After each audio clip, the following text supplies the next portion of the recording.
most people worry about, school and all those sort of things and working for other people. I just think find what you're passionate about and just keep doing it until you hate it. All these high level professionals are saying the same things. It might be the formula, just saying. The ones who adapt are the ones who survive, not the ones who are fittest, strongest, or smartest, in fact. Adaptability, would you agree with that? Adapt or die, man. Yeah. Ladies and gentlemen, I introduce Perye. First of all, thank you so much for bringing me on. We've just done a huge behind-the-scenes setup of getting this all set up, so it's been really, really fun. But yeah, my name's Perye. I am the CEO of Unemployable Media, which is a podcast. And so that's why I love doing what I'm doing with you right now, because I'm seeing the bare bones of what you're creating. And then the second thing I do is I'm a digital content creator. Specifically, I help companies make ads which then potentially go viral and get more products sold. So it's super fun. And yeah, how are you? I'm doing amazing. And yeah, tell me more about the Unemployable podcast. Yeah, so Unemployable, we are a group of entrepreneurs. The founders of the podcast are actually 7-figure, 8-figure, and 9-figure sellers. So they build businesses and then they sell them. And so what the point of Unemployable is to offer other people routes and roadmaps on how to build their own businesses. Because the kind of guests that we get, they started from zero. They started from nothing. And then they tell about their adventure into how they were able to sell their first product, how they were able to, turn an idea into something and then create, how do you put it? Like just creating their own path, their own wealth. And so I know at the moment there's so many people that are sick and tired of working for the man, or they're in school right now and they're like, what am I going to do? And that's something that I have been thinking for my whole life. Like that's just been a kind of journey for me I don't fit in anywhere. So I have to make my own path.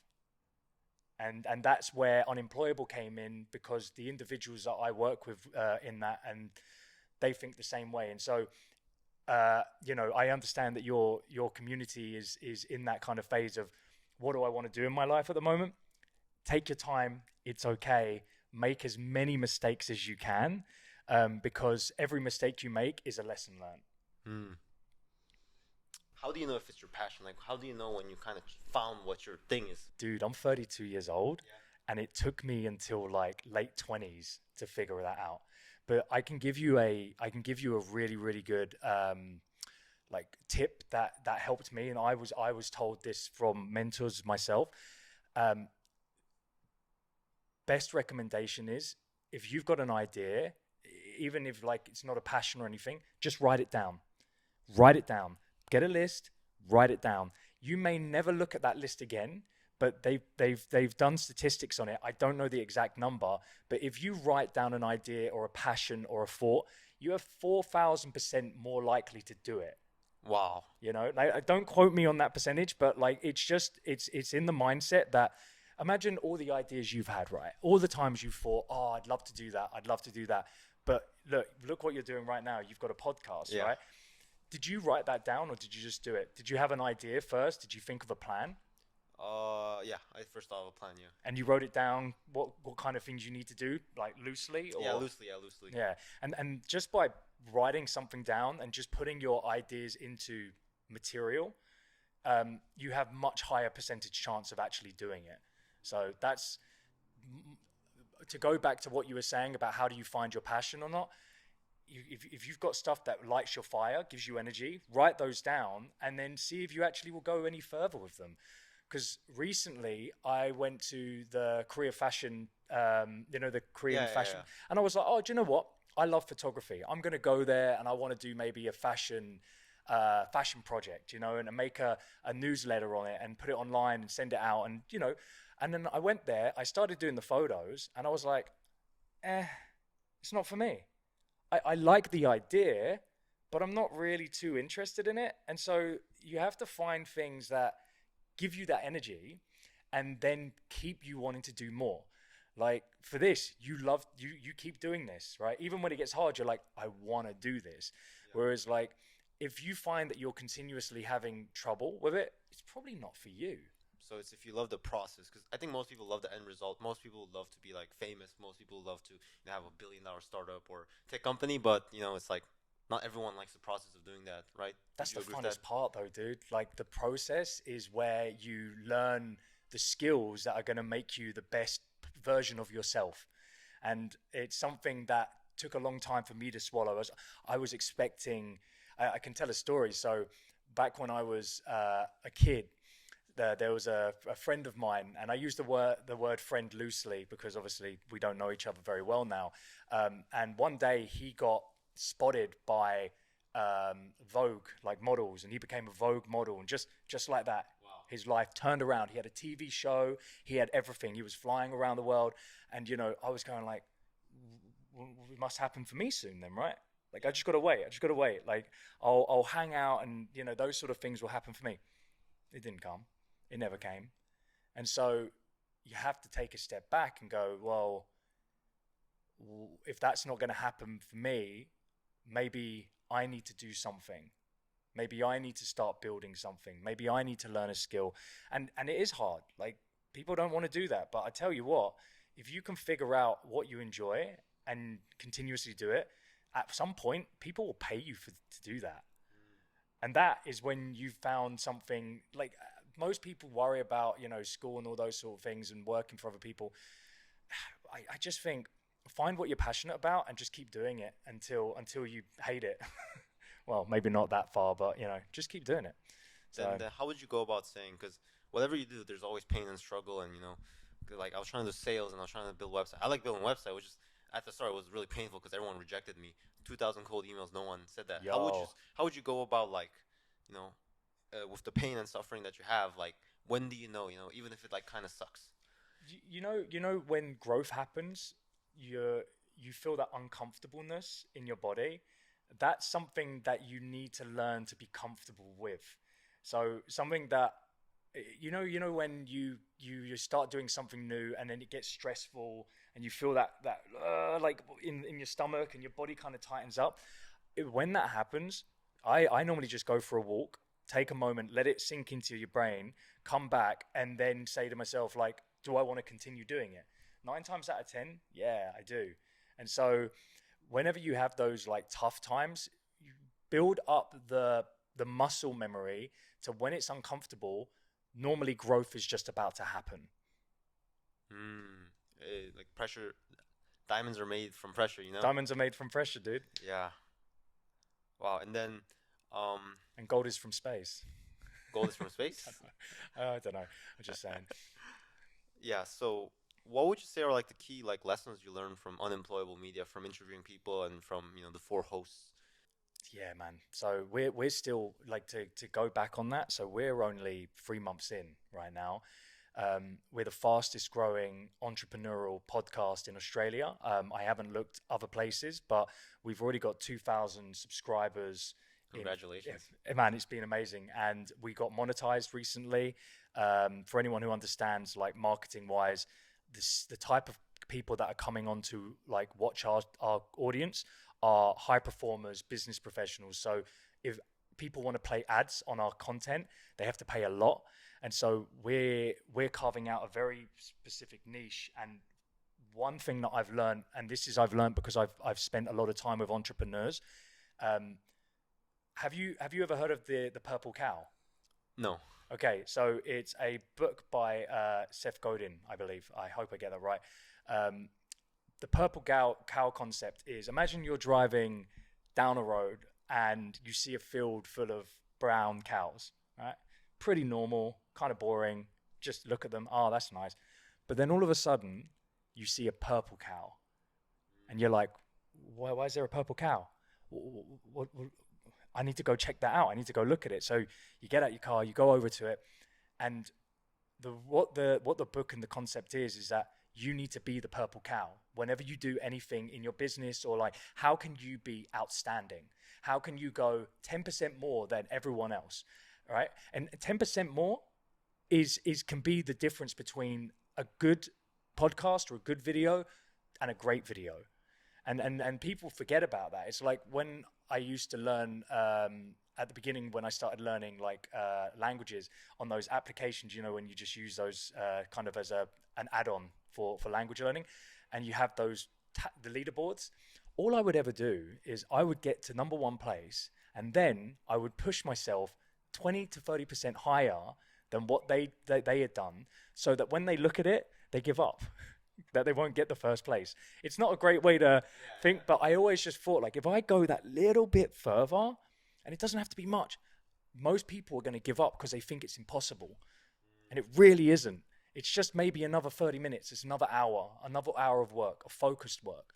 So, just what I'm trying to say is that, like being outstanding, it's not that difficult. It's just building, again, the muscle memory in your mind to go that step further than everyone else. Oh, okay. So I have a focus point in when people ask me like about how I think.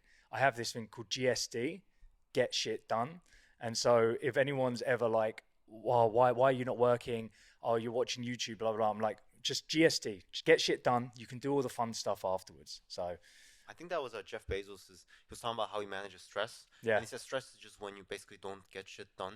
That probably means you're waiting for something. And then the purple cow thing is interesting because one of my idols, Diary of a CEO, Stephen Barley, he started young. He was 19-year-old and he had he had a marketing agency. And when I was reading his book, one of the pivotal moments was actually not like his marketing was great or whatever. Yeah. They just installed a massive blue, what do you call it? A slide inside their office, and that just got a ton of views. That was on like all of the biggest like London magazines, and I think that's kind of interesting, And I think you were telling me like how people, our guests, young people, 17, 25-year-olds, they can use marketing and as a way to test their passions, as a way to test ideas. Yeah. So that, and first of all, like you said, the slide, right? Like, who's doing that? No one's doing that. Like, if I saw that, I'd be like, dude, can I take a photo? Like, do you mind if I put this on my socials? It's selling itself. You know what I mean? And like you said, he may not even had the best marketing skills then. Now he's a freaking beast at it. And how did he get to that? By what we'll talk about now, testing. Another thing, ABT, always be testing. So if you've got an idea, if you've got a thought, or you've got anything that you're want to test out, it's really easy these days to literally, post up a product or an idea and make videos for it on organic, right? Super easy. If you want to go a step further, you can just do some paid ads. So I'm sure that everyone knows, people see the ads on TikTok, they see the ads on Facebook. It's really simple to sign up to an account, get yourself an Instagram, Facebook, paid ad account, and then just make some ads. Go on Canva, make an ad with your product idea or your service idea, put it onto Instagram, let it run, right? And then the only thing you need to be looking at the moment, right, with a small budget on there, is how many people clicked through, right? Maybe you just want to get people's email addresses. How many people gave you their email address? How many people clicked through to buy your product? Just by doing this, you'll know if people are interested or not. And what would you say is a good initial budget to start out with, just to check? Look, like I said, if you don't have a budget, you can just post it as organic, right? And then just post your ideas. And I think this is the thing that people get scared of, is that they go, they post it, and then it gets like 10 views, right? And they're like, no one likes my stuff. I'm terrible. I'm shit. And it's like, no. ABT, always be testing. As Mr. Beast says, right? What is, make a video, then just do another video, but how can I make that next one better? Yeah. Right? Don't delete it. Just keep going, because if you get into the mindset, again, training that muscle to get into that mindset of continuously building new videos, you're going to get better and better over time. And that way you can do it for free. But if you wanted to actually pay, look, you could even start with like $5 a day if you wanted, it's going to be a smaller group of people, but if people are clicking through, if people are giving you their email address, like, it might mean that your idea is good. And if your idea is bad, That's okay. Try the next idea. So a lot of people are just scared to try in the first place. My view is I try everything. Just try it. If you're crap at it, you get better if you like it. If you're crap at it and don't like it, you throw it away. Like, it's no problem. Yeah, you mentioned Mr. Beast, and I just thought on that video count stuff, because he was actually saying 100 videos is when you start, and he was saying 10,000 hours is the beginning. He was saying, I don't know about 10,000 hours, but 100 videos, I think I would agree.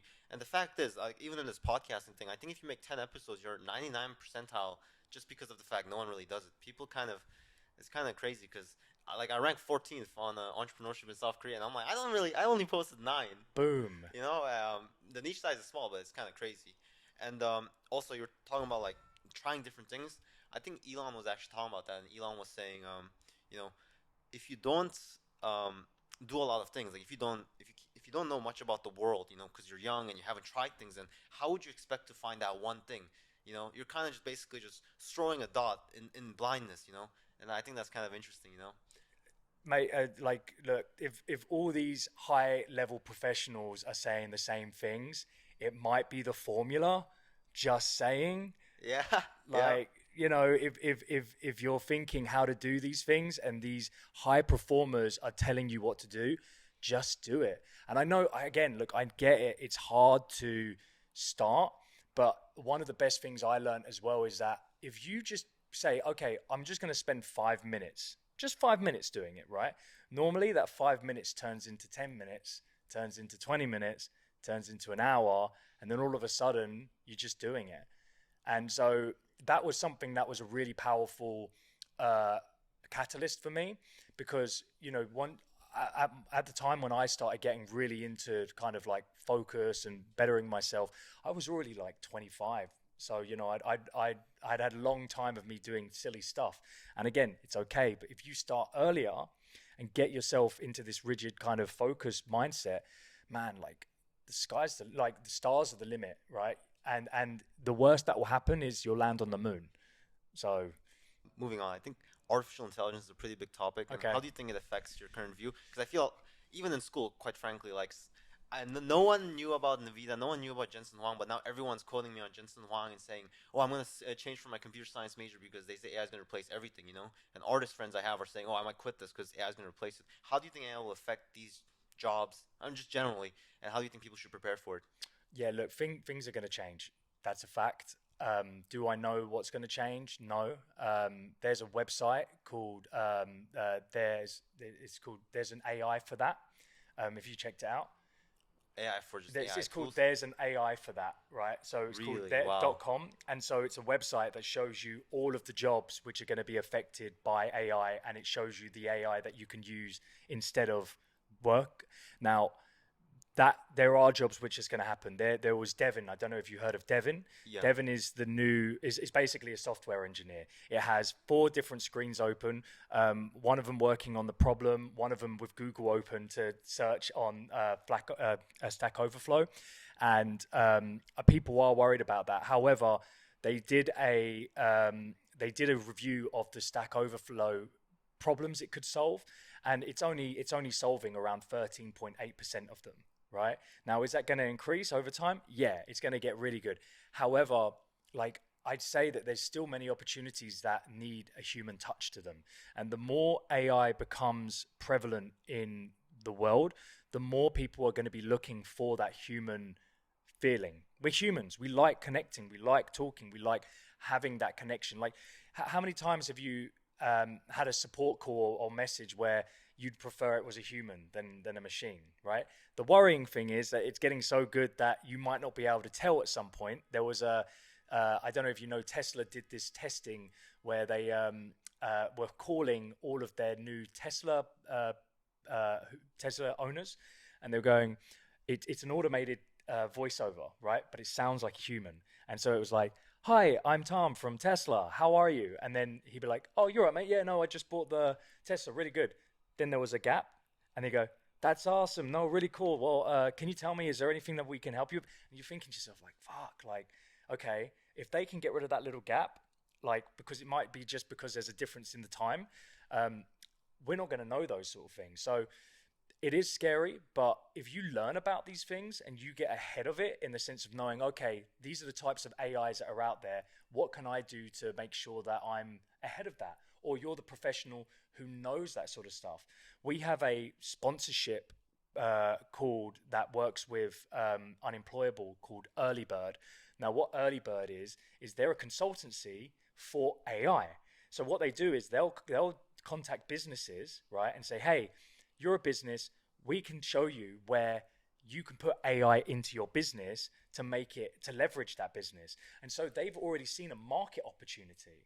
So with every job that disappears, new jobs appear, new opportunities appear. So it's just understanding, oh shit, I can't be a customer support now, but I could be someone consulting on how they could use AI for their business.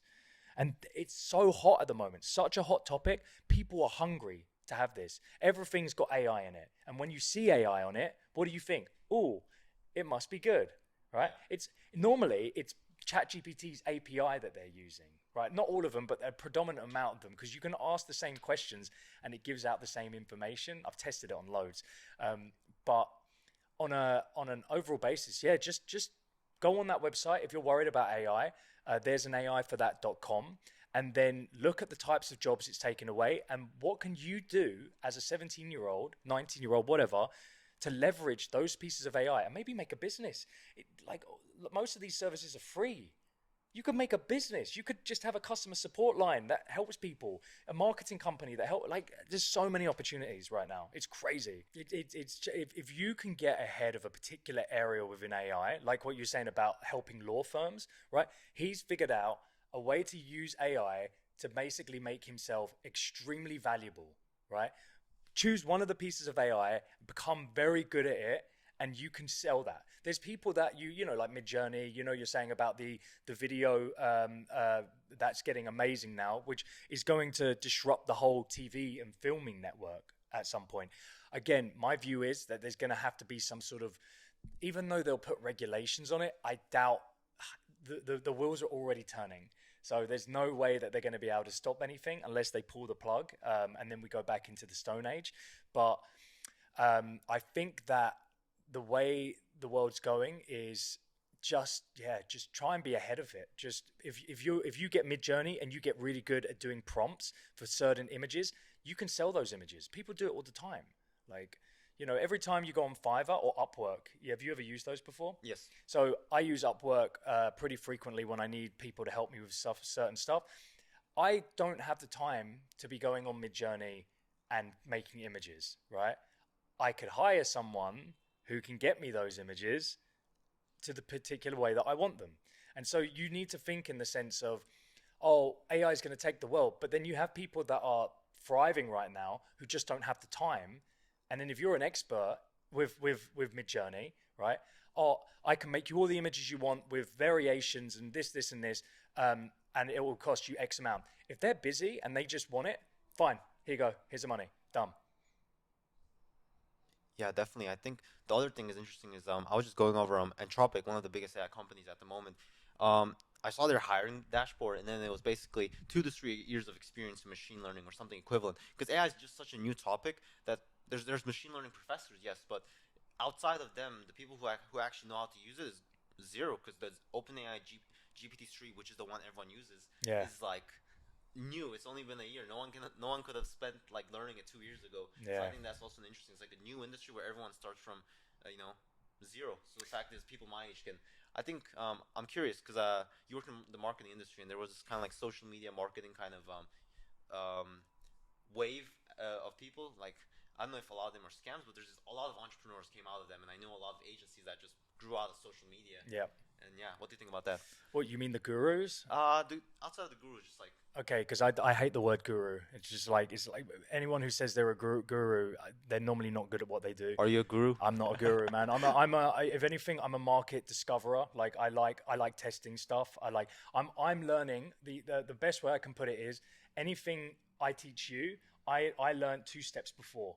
Like I just learn it, and then I'm sharing that information because marketing is a living beast. Every single month it changes. But anyway, what was your question? I just had to say that regarding The gurus. question is just like, do you see a resemblance with like the social media, like how companies start paying for agencies for social media, social ads.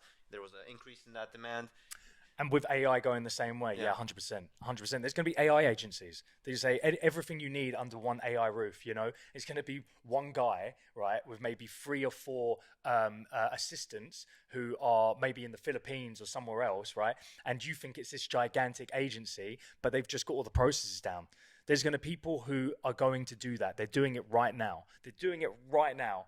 And you might think that they're a huge company and they're not, you know? But they've got the AI down to a T. And so again, if you think that AI is something that you're interested in, want to get ahead of, get into it.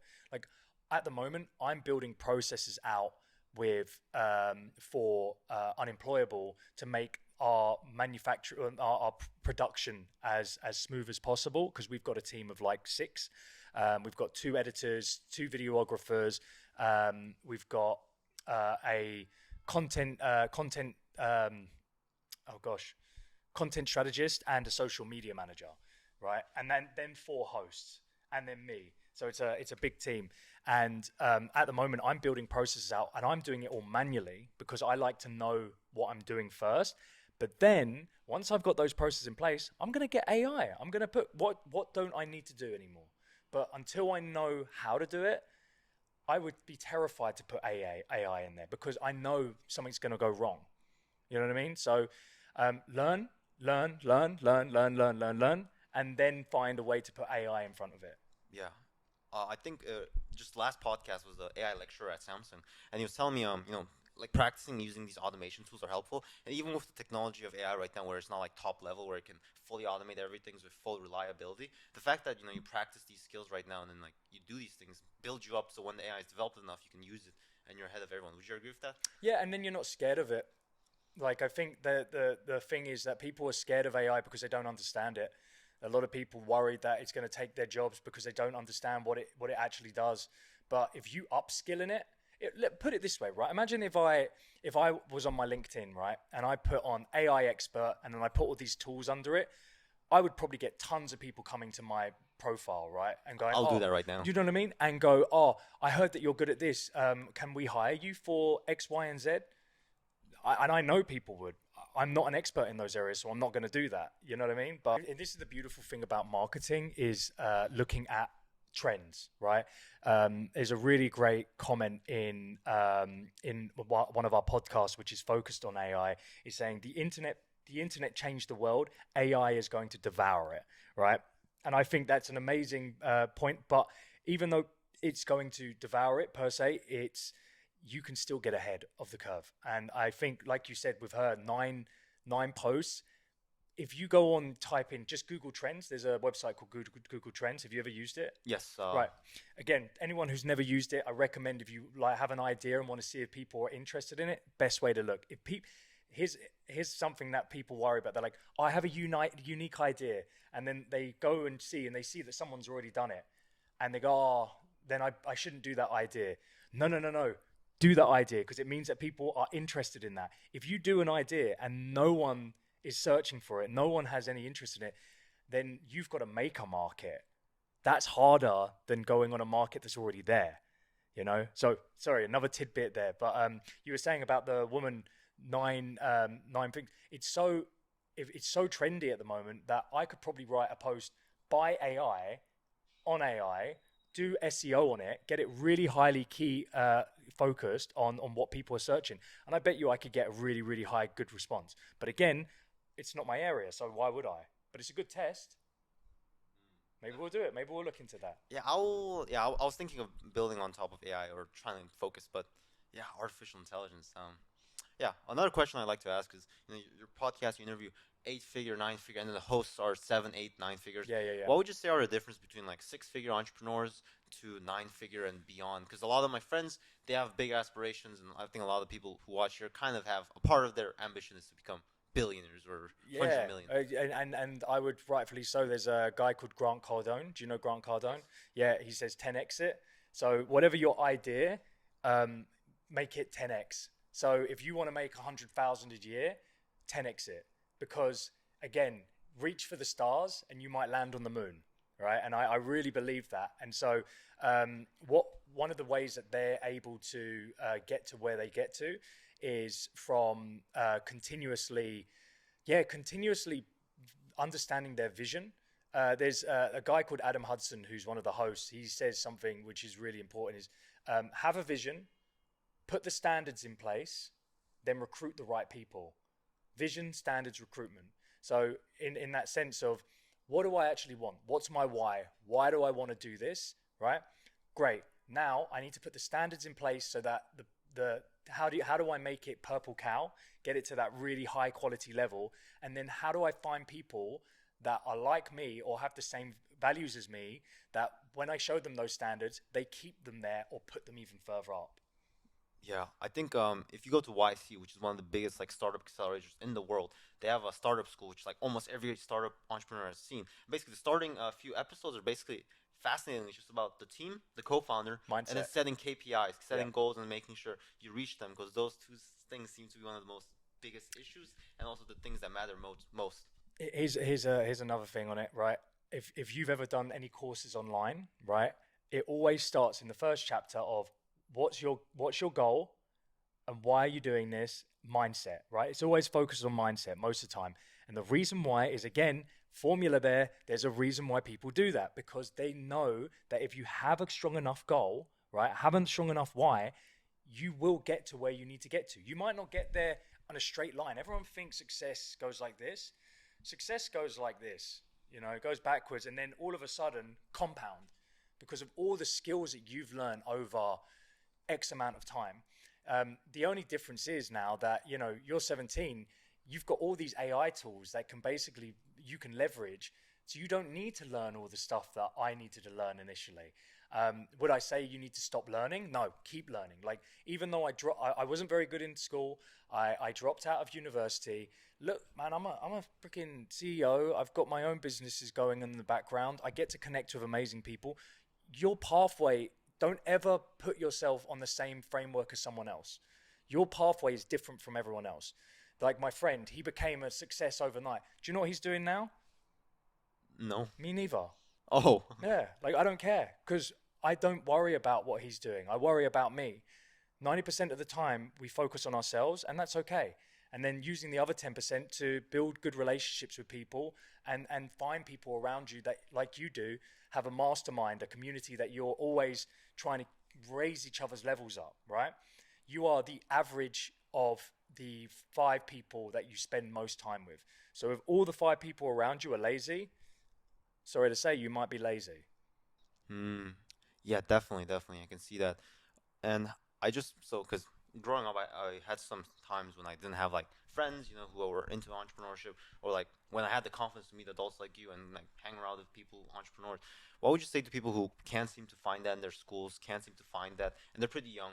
Should they just stop talking to people and then just like have YouTube videos as like online personas as kind of like their friends, or what would you say? Yeah, so we talked about this, right? And I actually hibernated for 4 years, right? I don't recommend everyone to do that, but I found that I was in a position I didn't want to talk to people as much as I used to, because I got burnt by a few bad eggs, which then made me regress. The good thing is, when I regressed, I actually looked back into myself and educated myself, continuously learned 2 languages, understood about there's a course on Coursera. It's free as well, and it's called Learning How to Learn, and it's the best. It reteaches your brain how to learn things faster, right? So I just started doing all these little things like that to kind of just build a better version of me. If you can't find people around you right now, look in other communities. Like, you could go on meetup.com, right? And you can find people in language courses, or people that do hikes and things like that. So there's 8 billion people on this planet.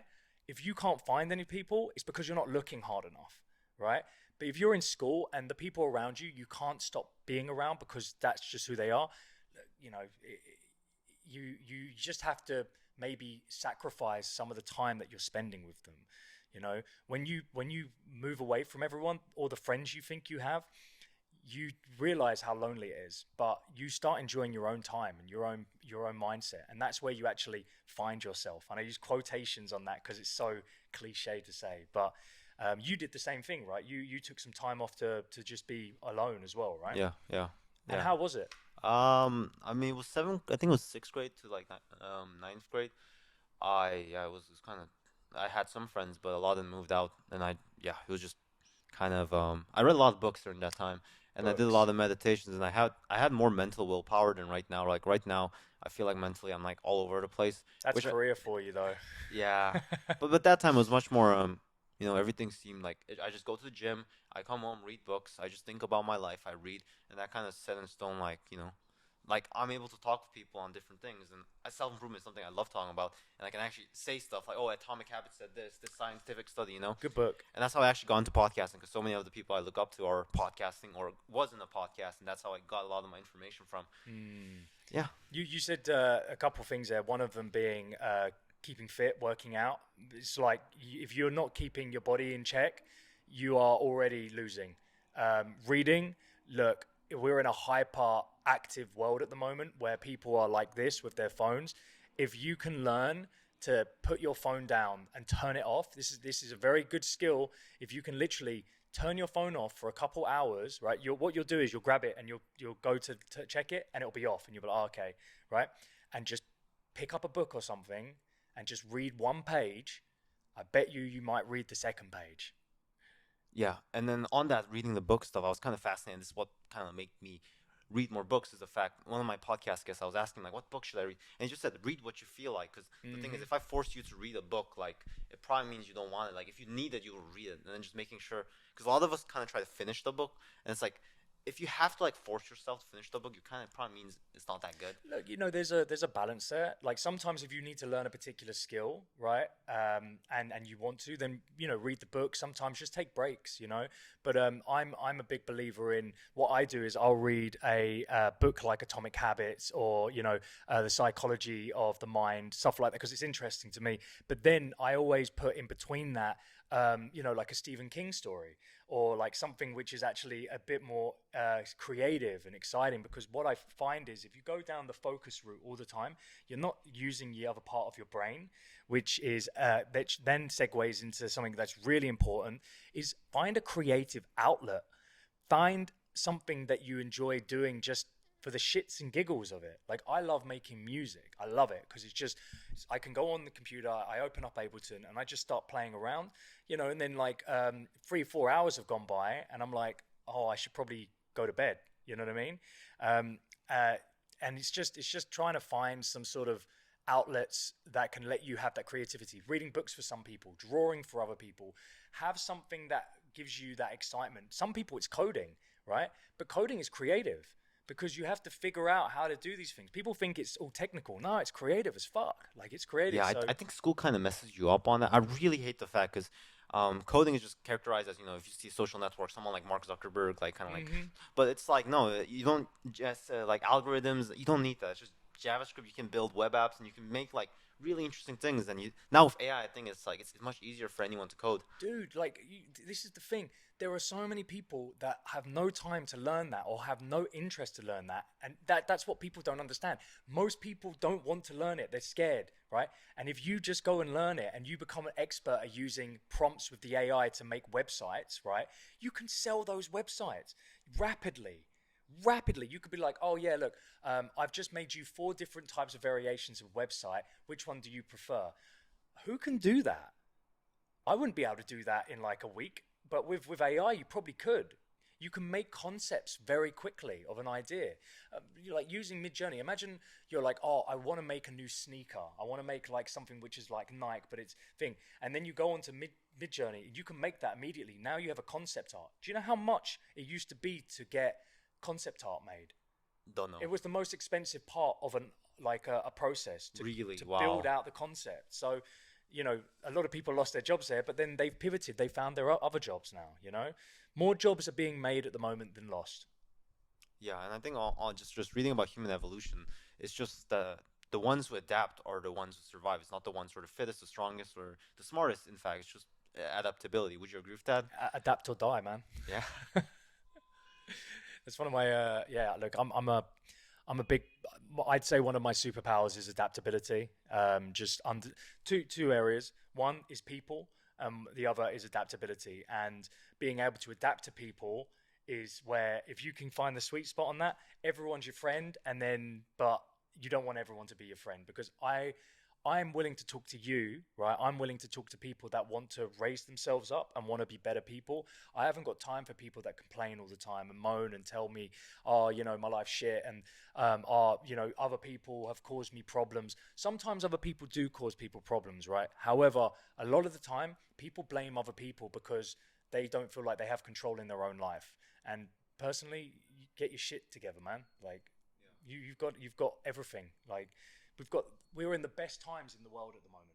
Like we can literally do anything we want. We're in Willy Wonka times. Willy Wonka times. Yeah. That's a way of phrasing it. I think there was an interesting framework I saw. Basically, people when they say, "Oh, it's this fault," instead of saying, "No, no, no," just say, "Yeah." So you're gonna suck. You're not gonna be that. Yeah. I can't be rich because, a lot of my friends, they say, "Oh, my parents weren't harsh enough. I lived a too spoiled life, and then I can't be successful." And it's like, yeah, you're not gonna be successful. Yeah. But then the person changes because it's like, oh, I want to. I'm gonna beat you. Yeah. So what are you talking about? It's like that exists within you, and I think, because there's so many you read these books, and it's like it seems like they all have the same story. Like Elon had a brutal dad, and it's like you don't necessarily need to do that. There's other examples if you search enough.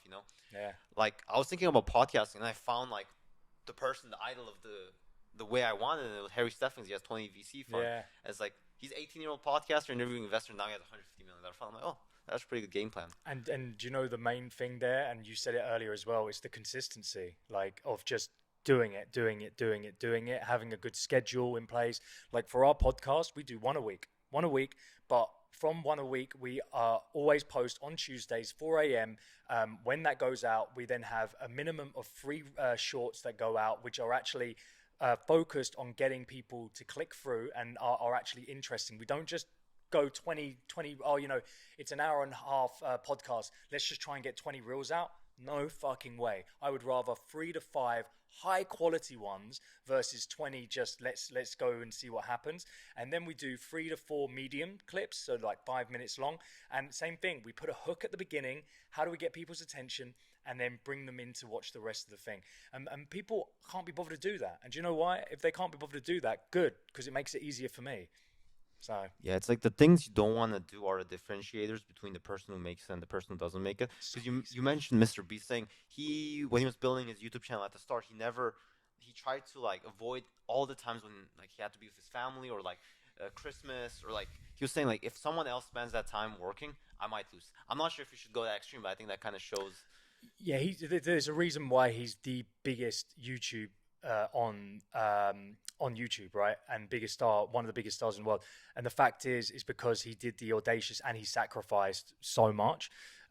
Does that mean is your goal to be the best on YouTube? If it is, then that's what you're going to have to probably do, right? But if yours is to have a successful YouTube or video or whatever you think that you want to have, and then maybe you want to have some you want to sell a product with it, or you want to be coaching some people, and all you need is 5, 6 people that you're coaching every single month. Dude, happy days. That's really, really reachable, especially now, and for free. You can do that all for free. It's wild to me.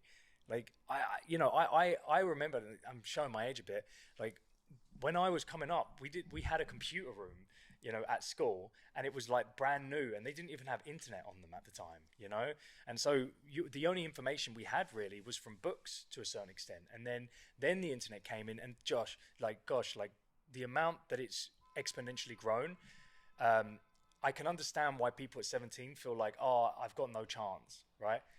The fact of the matter is you guys are the future. Without you, we're screwed. So relax, it's okay. The world is not going to explode. Well, I don't know if it will or not. It might do. You never know. But it's okay to take your time, learn one thing that you really like, and just keep learning it. Yeah, and on talking about relaxing, when difficult time comes, right? Whatever, personal or just business-wise, what would you say you do when things are getting tough? You made a mistake. Or for example, I messaged this guy wrong, and then this connection got off, and he got angry at me, or Oh, whatever may happen. if he got angry, first of all, fuck that guy, because like, everyone makes mistakes, and unless you said something really aggressive towards him, no, but you know what I mean, as an example, then screw that guy. He's not someone you want to connect with anyway.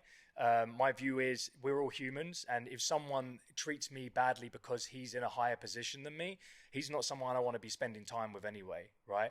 But to answer your question, I don't really like. I try to avoid any kind of stimulants like caffeine and stuff, coffee, because I find that it makes me anxious. On top of that, as well, I work out frequently because I find it just lift heavy thing makes the noises in my head smaller, right? So, and then on top of that as well, I love going for walks. So if I ever get stressed out and I'm at a point where I can't do any more, the brain's just not letting me, get up, go for a walk, come back 30 minutes later, I can normally deal with the situation. And the best one, sleep on it. If it's not working out, if you're stressed out, if you made a problem and all that, like, just go to sleep, go have a nap. On that, I just heard Thomas Edison he did something similar where he wrote down like the main issues he faced, and he just wrote that down before he slept, and then he says the solution came to him. So your brain, the way the brain works is that we're a supercomputer, right? And so when they've scientifically proven it's really, really good to study or learn something just before you go to sleep, like your notes, and just review your notes. And that's what I do when I remember to, and I need to make it into a habit now.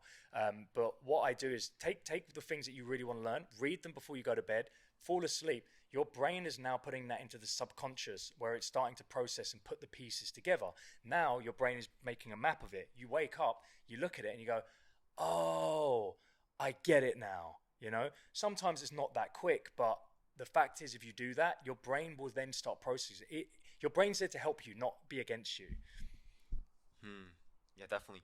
And you also mentioned one of the things you're best at is adaptability, learning fast. What would you say are the processes and things you do to learn effectively that you found that works for you? So I wouldn't say I learn fast. I think I'm one of the people that has to continuously like blunt force myself, because like I'm learning Korean at the moment, and the guy that I do it with, he's a French guy, and we've got a teacher that works with us.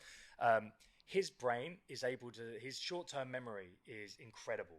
Like, he can hear things and it just goes in. I have to work harder.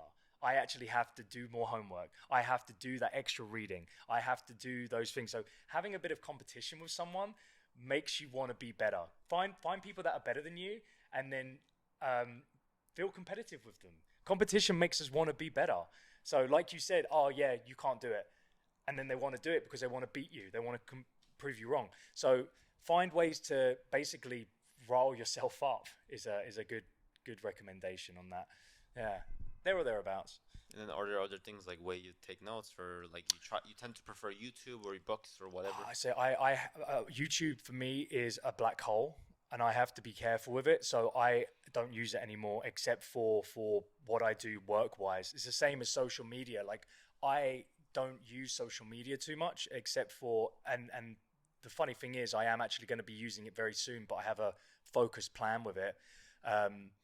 I avoid any types of services or things that are basically distractions, because I know what will happen. All of a sudden I'm scrolling, all of a sudden I'm watching another video, all of a sudden I'm doing, and so if those things pull you into a hole and they give you the feel good chemical, like, you need to get rid of them, and just kind of, you'll be bored for a bit, but then all of a sudden you feel better because you don't have all these stresses on you of like these hyper fast dopamine releases, but it takes time, and I feel sorry for your generation, because you got pulled into that. Like, that's your life. I had it just before it went that way, but you're also in the best position where your brains are still able to malleably like get away from it quickly. So learning how to put the phone down, learning how to just be and live, you'll build more discipline just by doing that. Your discipline will increase, and you'll be able to focus much more. So you think rather than like the little tricks and niches, the more important thing is just having that clarity, not having the major distractions, like you said, you do meditation, you know, and or did meditation. Yeah, It's I something, should get back to it. dude. Do you know how good it is, right? Like Yeah, just yeah. like so I. And again, it's something that I need to rebuild as a habit. But I used to do breathing exercises, right? Wake up and just 8 seconds in, and then 8 seconds out. And just by doing that, everything slows down. All of a sudden, I'm here. I'm relaxed. I'm in a good place. I don't need to worry about anyone else, right? And we don't think that way because normally what we're thinking is, oh, I just got a message. I need to make sure to check it now. Oh my gosh, my emails. I need to see them. I need to see them. And that still happens to me. But whenever those sort of things happen as well, just take a deep breath. Like they people say, oh, that's so cliche as well, but it works. Yeah, It that's probably why it's works. cliche. It works. Yeah. Cliches are cliches for a reason. They work. Yeah. Yeah, but on that, yeah, what would you say are ways that people can find you, like social contacts or? I have a weird name, but it's Perye, but it's Perye. My last name is Bentley, which is the car, so that's easy enough. You can find me on LinkedIn, is probably the best place that I'm active at the moment. I do have a Facebook as well. It's Sound to Color, sound as in sound to, and then color with a U, so color, COLOUR. I don't use it that much though because I don't enjoy it. But I actually have a project which is going to be starting in April, and a friend of mine, we're going to be accountability partners, and we are going to be creating very, very focused content very soon, and working together to build out all our channels. So people might see me a lot more soon, and they're either going to love what I put out or they're going to be sick and tired of me in seconds. And do you know what? I don't care because I know that every video I put out, I'm going to get a little bit better every single time. So I'm a believer in, you know, if I say that people what they should do, I need to do it myself. Yeah, lead by action, not by words. Yeah, I'm so thankful for your time, and it was a great podcast. So sadly, time's running out. Yeah, Oh no, we need to do 2 more of these, man. that would be amazing. Pleasure, bro. Thank you very much. It's been awesome.